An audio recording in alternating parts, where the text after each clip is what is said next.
Imagine this scene. A man, he's found dead in his room. There's a shotgun right there beside him. Mm-hmm.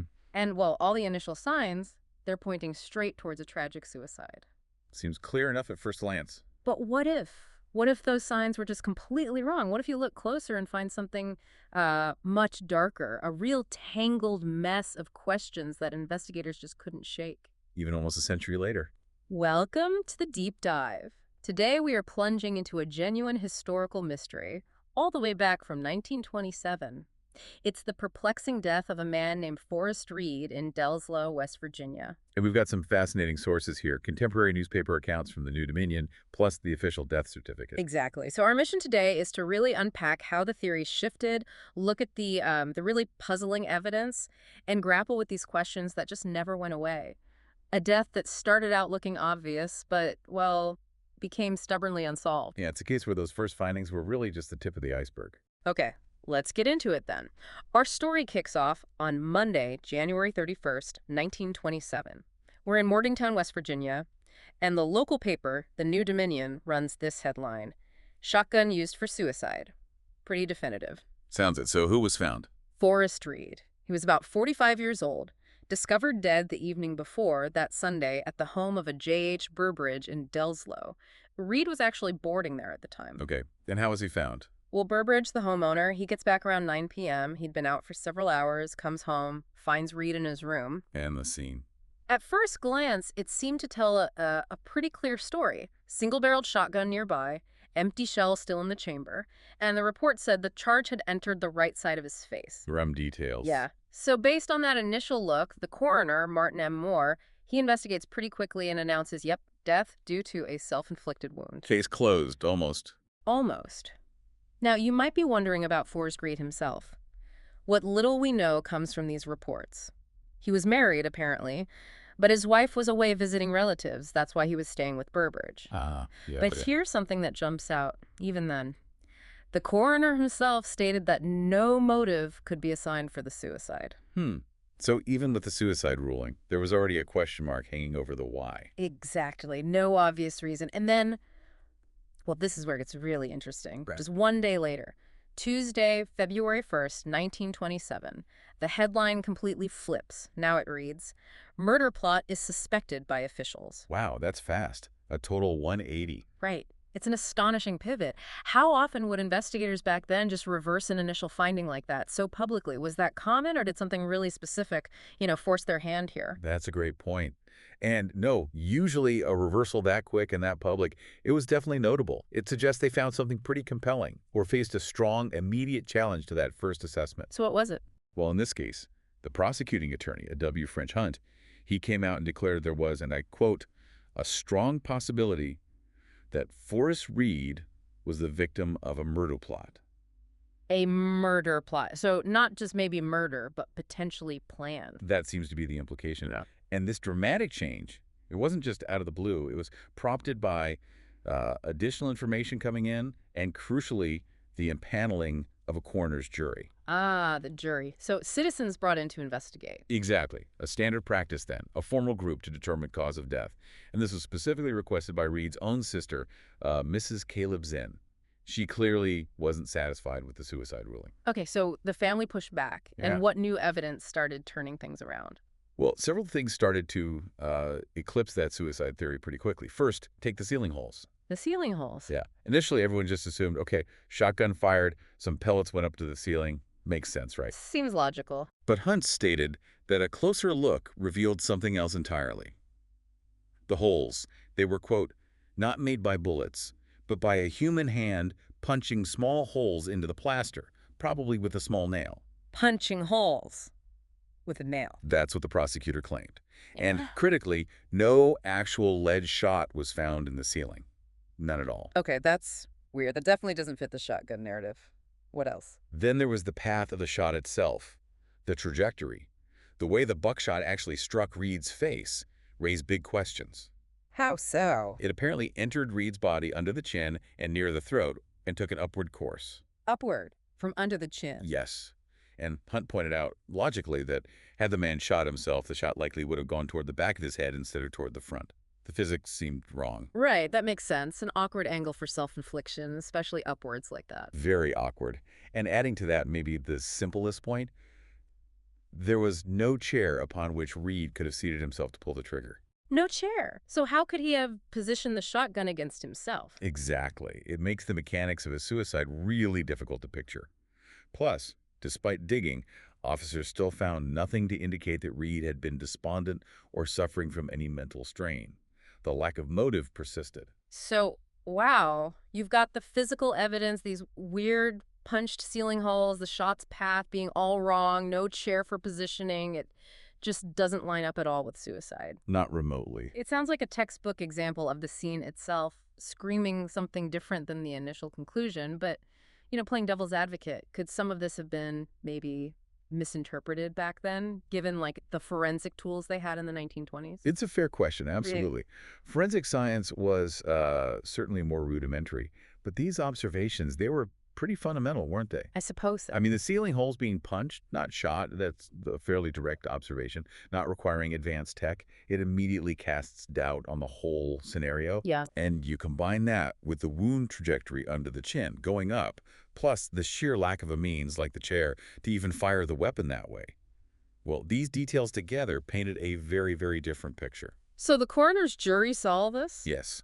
They visited the scene, they went to the morgue, and faced with these contradictions, they actually withheld their verdict initially. They wanted further investigations. That speaks volumes about the uncertainty, right? Definitely. Shows they weren't just rubber stamping the initial report. And interestingly, J.H. Burbridge, the man who found the body, he reportedly told officials he knew of no enemies of Reed who might have killed him.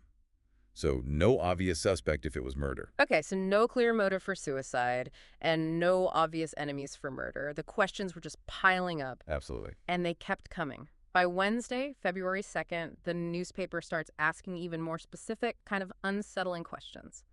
Like this one.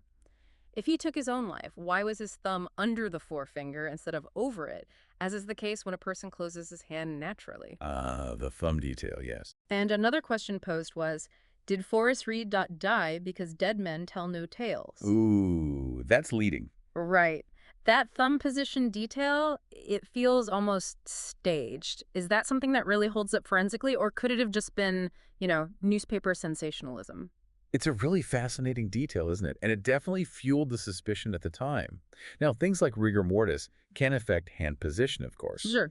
But the source emphasizes it was pressed under the forefinger instead of over it, as is the natural case. The implication is that it was noted specifically as an unnatural position, not typical for how someone might grip something in the act of, well, pulling a trigger or even just dying naturally. So suggesting maybe the hand was positioned after death? That's certainly one interpretation they were considering. And when you connect that to the dead men tell no tales question, Yeah. well, it points towards two main theories for murder emerging. Which were? Either Reed had a violent enemy nobody knew about, or, perhaps more intriguingly, he possessed certain knowledge, which would prove highly embarrassing to someone. A secret. Something someone would kill to keep quiet. That's what investigators started leaning towards, apparently. The knowledge theory gained traction because they just couldn't find any evidence of an actual enemy. So the thumb thing, it became another piece of the puzzle that just didn't fit suicide, suggesting maybe outside intervention, maybe even staging. This just gets deeper and deeper. So where did the jury finally land? Well, by Friday morning, February 4th, 1927, the coroner's jury delivered its verdict, and it was conclusive. Death from wounds inflicted by a shotgun in the hands of some unidentified person. Murder. They officially overturned the suicide ruling. Officially. They changed their early opinion completely. The jury heard testimony, by the way, from H. Burbridge, the homeowner, and his housekeeper, Susie Lane. They were apparently out together visiting friends in Masontown that Sunday afternoon when Reed died. So they had alibis, presumably. It seems so. And they also heard from Mrs. Forrest Reed, the victim's wife. But apparently, none of them could offer any clue as to who might have been responsible. So the jury ruled it murder based purely on the physical inconsistencies. Primarily, yes. The reports single out two key factors that made them dig deeper, as they put it, finding those punched holes in the ceiling, not bullet holes, and the discovery that Reed's thumb was pressed under the forefinger instead of over it, as is the natural case. Those are the clinchers. It really highlights the importance of careful observation at a scene, doesn't it, even back then? What does this case tell us about how forensic thinking worked, even with, limited technology? Exactly. I think this final verdict really underscores the power of just keen observation and, importantly, critical thinking about the physical evidence, even in the 1920s. Hmm. It's a powerful reminder, really, that no matter the era, the scene itself often holds the true story. You just Yeah. have to look past the obvious, question those initial assumptions, Even when it looks straightforward. especially then, maybe. So yeah, those details, the ceiling, the thumb, they were enough. Now, importantly, there were no immediate arrests, no tangible clues pointing to a specific slayer. But the investigation was confirmed to be ongoing. And they still had that detail about his mood, right? Yes, Burbridge, the homeowner, reiterated that Reed was apparently in good spirits when he last saw him alive. Just one more thing undermining the suicide theory. Okay, so we have a murder verdict, a promise of a most complete investigation. You'd think maybe some answers would follow, but the final news reports we have, they paint a different picture, don't they? They do, unfortunately. Yeah. The reports from February 5th and then February 9th, 1927, they start to sound, well, pretty bleak. Oh, so. Initially, prosecuting attorney Hunt, he hinted at potential developments. He talked about having evidence which will probably throw considerable light on the case. You get a sense of optimism, maybe? Yeah, sounds like they thought they were close to something. But those hopes seem to have been dashed pretty quickly. By February 9th, just a few days later, Hunt is quoted declaring, "Little hope of clearing up the mystery." Wow, that's a quick turnaround from potential developments to little hope. It really is. He went on to state that if Forrest Reed was murdered, then, quote, "the murderer committed a perfect crime insofar as concealing his identity was concerned." A perfect crime. So they hit a dead end. Completely, it seems. Hunt said every single clue they found had been meticulously run down, investigated, only to turn out worthless. None of them actually connected back to Reed's death in any meaningful way. It really highlights the difficulty, doesn't it? When a scene might be staged or designed to mislead, how hard it is to find that thread to pull. Absolutely. They recognized it was likely murder, but couldn't figure out the who or the why. So looking back at this whole case of Forrest Reed, what are we left with? A man found dead, what looked like an open and shut suicide gets flipped to murder because of these crucial, strange physical details. Right. Yet the killer, if there was one, just vanishes. No trace. It really leaves you wondering, what's the takeaway from a mystery like this? It's profoundly unsatisfying in a way, isn't it? Yeah.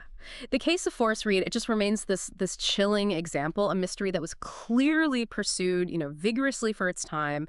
Evidence was scrutinized, theories were debated publicly, and yet ultimately it's just left hanging, unresolved. Mm-hmm. You're left with this picture. A man, apparently in good spirits, found murdered under truly baffling circumstances, that weird detail with the thumb, Yeah. and just no explanation for what secrets, if any, he might have known. The dead men tell no tales angle just hangs there. Exactly. So what does it really mean when a thorough investigation, with all the diligence they could muster back then, just hits a total brick wall? It leaves the family, the community, and now us, nearly a century later, with nothing but questions and this ghost of a motive. What secrets died with Forrest Reed in that room?